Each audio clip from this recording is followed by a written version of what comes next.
since they are thinking it is likely going to be a Ruby gold lane, they need an early game marksman that is able to lane somewhat well against her. Having a Kai around means that Ruby is going to have a lot more of a difficult time as well, since that is basically where all of GMX's crowd control comes from. Not to mention that even if a 4 to 5 man I'm offended pull happens, at least Akai is able to kind of bail them out of that situation with a heavy spin. I think right now, GMXK need to figure out a way to peel, right? They see the disengage mechanic, they see the really strong frontline tanks. They need something with pressure to make sure that Yishin Shin can get where he needs to be by the late game. Let's see what's going to be. It's the Rizla in the EXP lane. So this is going to be a Hilda roam to take advantage of that extra vision gold. And it's going to be generally a bit more of a sandbag EXP lane matchup. The Rizla is going to be interesting. We'll see, because that means they have some mid-game power alongside with the Ruby. So first couple of turtle fights are going to be back and forth here. I would imagine that if Vamos don't have good positioning on it, they're going to completely give it up. But for the most part, it's all up to that Fanny. Whether or not that Fanny is actually able to get some form of value. Did they not change at the last second there? Was Zorn still on that Fanny? We're going to go into the Land of Dawn and confirm it in just a little bit. Who is playing what?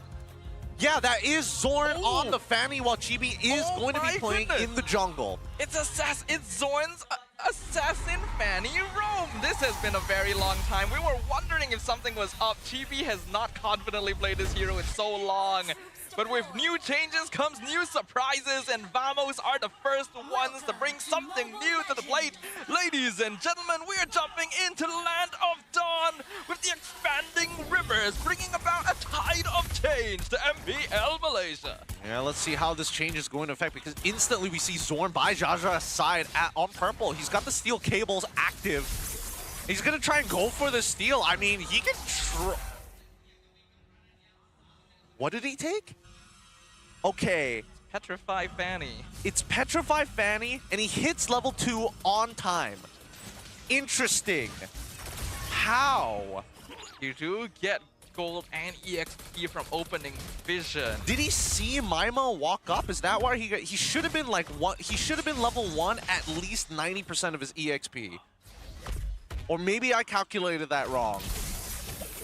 Hard to say. Yo, we need to see a replay of that. Did he spot 2 people or no? Did it only require just 1? I thought it would have triggered off 1, but okay. Is Maima at the same level? He is. Yeah, so he is. It's not like Zorn also got EXP from the buff or anything like that. I guess that's just how it works now. Yep, and there we go. Maima lost 50% of his HP, and Zorn back on the recall because he doesn't have access to purple buff, and he's going to rinse and repeat. He's going to keep chunking Maima and Matins out. I think, ladies and gentlemen, y'all really need to stay in your seats for this one, because the new patch is already starting off with some very interesting things. The very first expanded river current going to appear as the turtle is starting to get set up right here. So far, nothing too aggressive just yet. Just as I say that, Martin's trying to go in on the mid lane. Zorn doing some good damage, but it's not quite enough yet. Yeah, they back away. They know that Chibi still has the heavy spin, but there's no way to force it out for sure without at least a bit of commitment. Monsters is nearby, does have that penalty zone to start the initiation, and that might almost guarantee Chibi to forcefully use the heavy spin. Unless Monsters, he's gonna try. Here we go. Here comes Zorn as well. Heavy spin comes out. Chibi secures Turtle, pins Munster into the Turtle's pit. Mountain Shocker not gonna be able to do much. Jaja picks up 1 kill, but loses his own life in exchange. And they also find the Terizla, 1 for 2, and Vamos gets the Turtle. I'm surprised they even bothered to contest it. Keep in mind that Jaja is not very strong in the early levels of the game. Not to mention that QT not able to participate in that fight as well. They needed all 4 of their members to make this work out. But Vamos, they're going to keep on pushing the tempo. Keep taking the trade. Zorn's already on towards that orange buff side. Does he get a solo kill here? No way he wouldn't, right? He would. Okay, he missed the initial one. Not a big deal. Forces out the Traceless as well. And instantly instigates the mid lane to move. The arrow from Jaja was lucky there. Actually, he managed to scout out Zorn at the tip. So because of that, he wasn't able to go for the aggressive play. So far, we haven't really seen this Petrify being used to its full effect either. And 3 minutes in, net worth difference still pretty minimal. really as much of an advantage so far. I mean, Zorn's annoying, and I think Klawka, and this is why they put him on that Lunox to be a little self-sustaining in the lane, right? Can't lose that hard, and neither can he win too hard, especially in a 2v1 scenario. Zorn gonna run into Martins in the tri-brush here. We can see in terms of the EXP difference, it's a lot easier for Martins to open map on this Hilda. So definitely having the EXP lead right now over his opposing roamer. Shout out to the observers here, allowing us to have a look at how much gold both supports actually have. It's 718 to 416. So far, just a lot more gold being earned by Martins just by existing and spotting out his opponents. A tech pause has been called though, not entirely sure which side called for it. It looks like it is the GMXK side. We'll get those issues settled before we jump back in. Hopefully it's not too big a deal, but here we can already see the huge difference that comes from getting vision for your team. As you mentioned, Gideon, having that Hilda to just open up the map by simply standing there is a lot safer and a lot easier than Zorn has to achieve with that Fanny. So being able to get that gold a lot more quickly. I do actually want to look at the scoreboard just to see whether or not they've already outfarmed their other laners, because that has been happening a lot.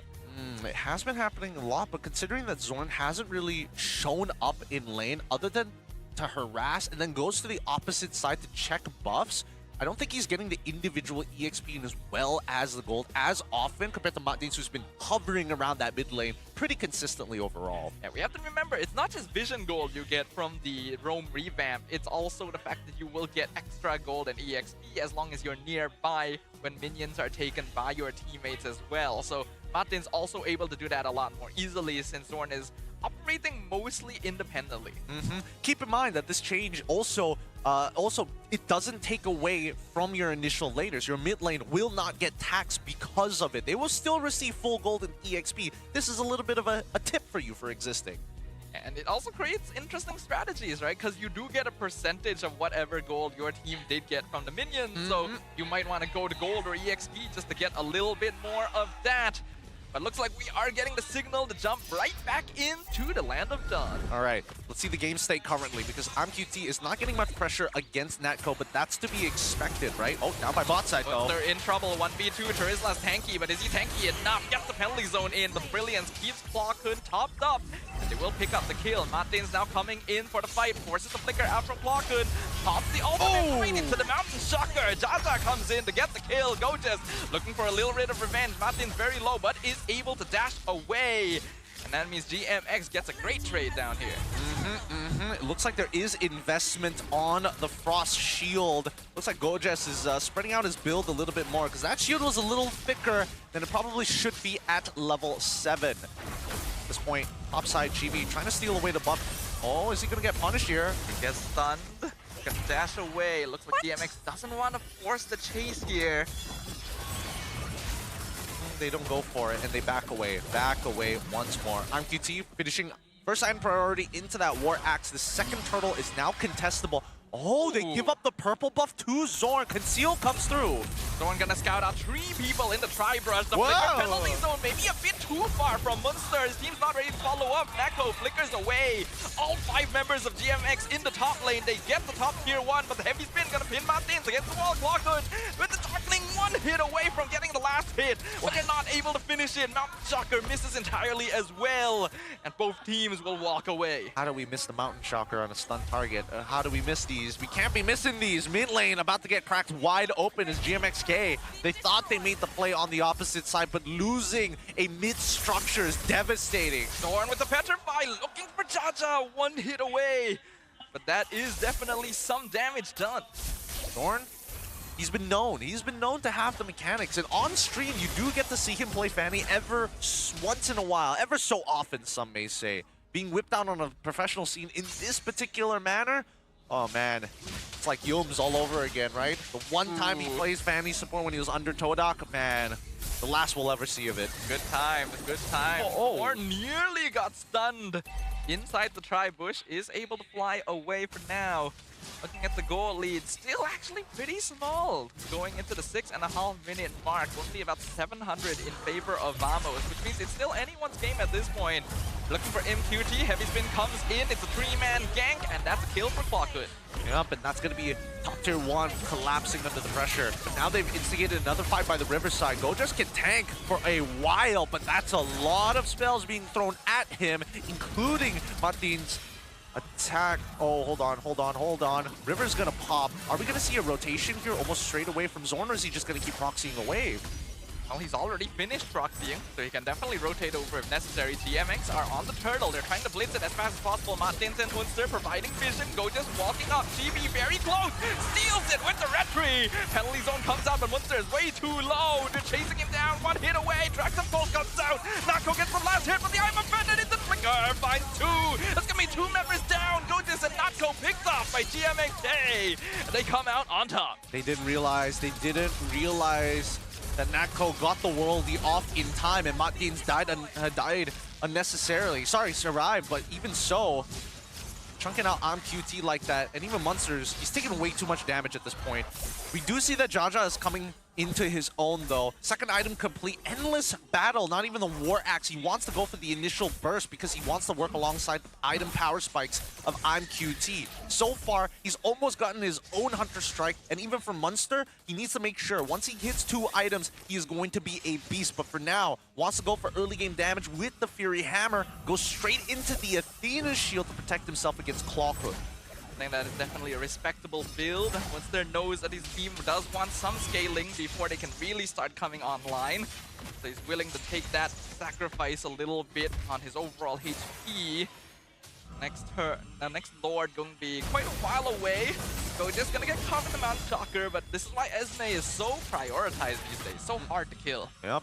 It looks like Zorn has already finished a Malefic Roar as he continues to split push on the opposite side of the map. That means they're playing a 4-in-1 strategy where Natco is going to be the main anchor of Vamos while everybody else has to play around him. Checking out sight lines for him, spotting out QT and his 2 escorts to the bot side of the map.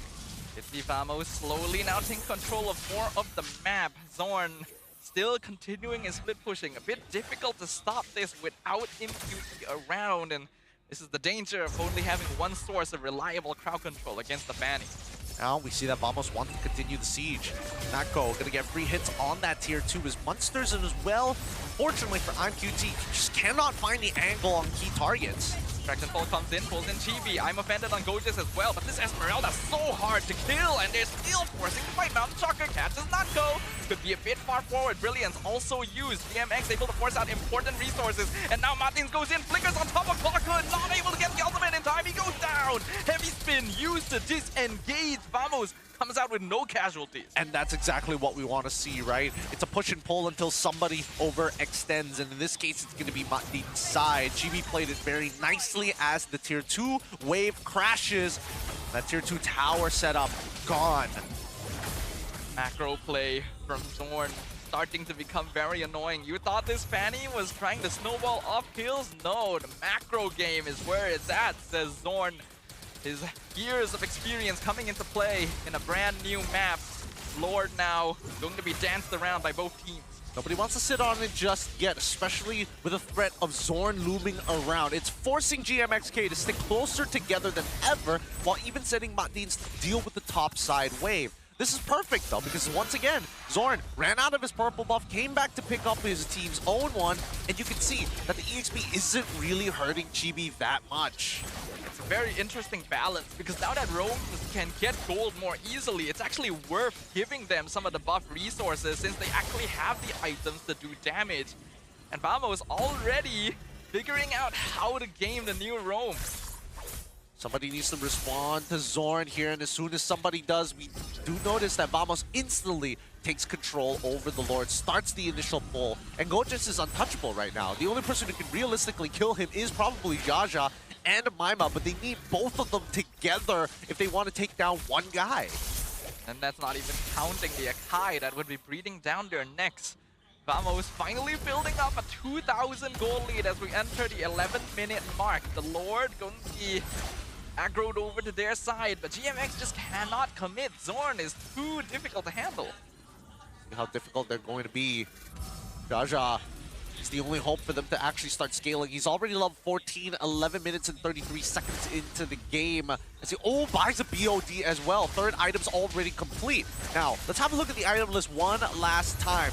High damage items coming in from Jaja, but he needs that space, something which Vamos has denied him consistently. Zorn is the richest person on his team, by the way. That's the kind of situation we're looking at these days with the Rome revamp. And even though Martins was out farming him initially, has not been able to make as much of an impact now, falling quite behind in gold.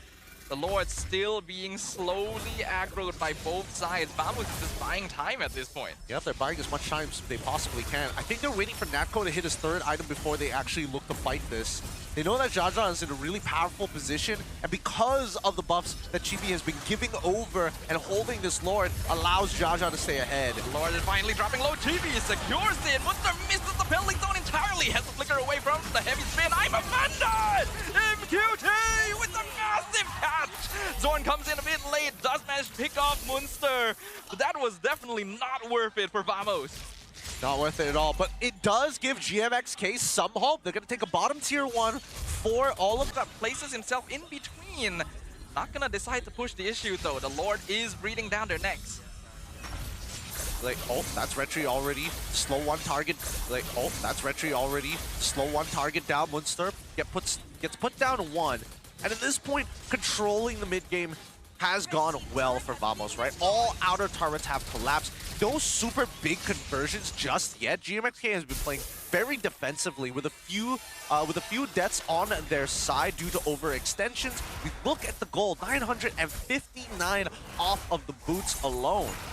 We have to note, that's actually only half the gold cap you're actually allowed to get from these items in total. So that's actually quite insane. In comparison, Martins has gotten nearly all of it at 1.6k gold from Vision, but he's still so behind in farm compared to Zorn, who has been given basically a free lane the entire time. A free lane as well as free purple buffs from a jungler who doesn't really need them. That's kind of wild, but Zorn, he's already baited out the Mountain Shocker early on, as well as the Turtle Boat. They're not going to have access to it for the next couple, well, at least for the next minute. Vamos have a window here to punish, but I don't think Martins is going to allow him. He's died one time this game, and he wants to maintain it at just 1. He does have the immortality, so he's going to be able to play a lot more aggressively than before. Natco going to be hitting level 15 as well. The scaling for Vamos also starting to kick in. In a direct team fight situation, GMX does probably have the advantage, but Vamos is playing the map. To continue to rotate around. Winter Crown by Munster. He really is just an engage tool at this point, right? He's not even thinking about his own survivability. He's thinking about getting in, being tank enough, hoping the Athena shield is going to keep him protected from people who have crits already inbuilt at this point. Something to think about. Something to think about for Munster. And now that we've reached this point in the game, Munster's goal is basically just to eat as much damage as possible, get a good penalty zone, and then buy time. And he's been doing an okay job of that, but there have definitely been situations where he may have overextended and not allowed his team to really connect as well as he could have. Yeah, could be slightly better, but GMXK.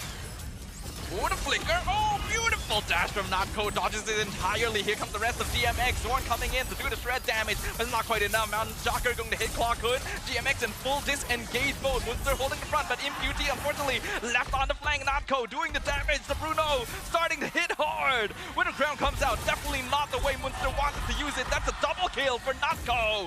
As Vamos are running down their opponent's coaches. Still difficult to remove, but finally falls to Martins. He may be a thick boy, but unfortunately, even the thickest will have to fall. The Lord is about to spawn in just a little bit, and now you see that Vamos, they want to close out this game while this Luminous Lord is still available. GB hiding in the shadows, right? Doesn't want to reveal, finds an angle. From flank, two-man heavy speed pin, GB! The jungler of Vamos showing that he is not washed up at at all. Vamos secures the fight. Jaja, the only one left. There is no way to contest this Lord anymore. Yep, nothing that Jaja can really do. Just take that orange and walk away. Man, I was expecting so much more for GMXK, especially within the first 4 to 6 minutes where you do actually have relevant damage and a pressure from Ruby, and as well as that to Rizla. But right now, both side laners doing an abysmal job, getting picked off one after the other. Unfortunately, we can really see the lack of experience showing here on GMX. They definitely have the tools. They may not know the right way to use them. Chibi literally just dashes into the base right here. The zone takes a good amount of damage. I'm offended, pulls him in. Heavy spin going to be used, but Chibi actually does end up falling. It is in exchange for the inhib though, and Zorn still doing damage down here. Yeah, he's been able to split push basically for free. No one's necessarily stopping him. And I think that MQT would like to catch him, but half the time Zorn is playing around those parameters. With the Lord already pushing, they've got their mid wave. No, actually the waves are not synced at all. It looks like it is a cascading style of minions pushing. Yeah, that's definitely not ideal, though I think it's because Vamos was really trying to push for that bottom inhibitor as well. Looks like they might even be able to get it since GMX has sent literally everyone to deal with the Lord. Luckily for them, no minions, so Vamos don't get a cheeky free tower there. Just still tanky as ever. You can see the relevant damage coming around from Jaja. That one Traceless already taking at least 1/8 of his health. MQT, I'm still waiting for the big I'm offended at this point. I think that's one of the few ways they could look for a win. Got a big one in that first Lord fight, but ever since then, Vamos have been specifically avoiding funneling up since they are well aware that is basically GMX's only tool. I mean, that and Rizla, but so far, one's doing significantly better than the other. Already, we see the recall spams as expected of the villains. So we just will walk into the bush. Zorn also gonna start scouting out. They do see all members of GMX here. They want this purple. And now they continue to try and contest for that purple as Chibi gets chunked out. They should be able to walk away from this. I still see. Oh, hold on. Onto Gorgeous.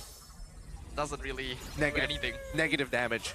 He's stronger than ever before. He actually looks like he has more health now, to be fair. He didn't even need to use his purifier. Here comes Zorn, nearly burst Maima in an instant. Will have to fly out, but they're able to get that inhibitor. MQT also going to be pinned with the heavy spin. Nako gets the kill. Mount Jocker doing some good damage. Nako flickers away, but Martins is the only one chasing him. And Clockun's also delaying the pursuit. That's another member of GMX down in an instant. It is now 5v3. Vamos looking for the end game on the base. Zorn flying around, flexing on his opponents. They know this is it as long as they do this right. Clockun with brilliance jumps in, does big bursts of damage. Jaja loses the immortality. Zorn as well, but he's under the tower. Nako going for the crystal. Munster will come back from his immortality.